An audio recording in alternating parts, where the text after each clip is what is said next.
के साथ कोई भी नमक नहीं खाता, वैसे ही खाकी के साथ खाकी कभी गद्दारी नहीं करती।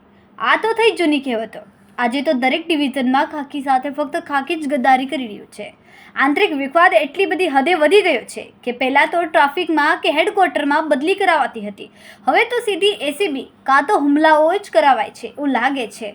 કારણ પીઠબળ વગર કોઈ પણ કોઈના પર હુમલા કરતા નથી।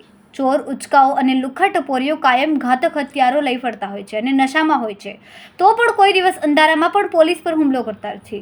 હમણાં સુધીની એકત્ર માહિતી મુજબ પોલીસ પર જેટલા હુમલા થયા તેમાં ફક્ત ને ફક્ત હુમલા કરનારા બુટલેગરો અને ખેપિયાઓ જ છે, અને આ હુમલા કરનારાઓનું પીઠબળ પણ પોલીસ જ।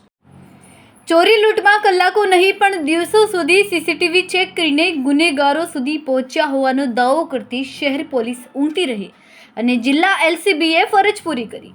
ખાકી પર હુમલાને કલાકો વીત્યા પણ બુટલેગરનું સામ્રાજ્ય સબ સલામત।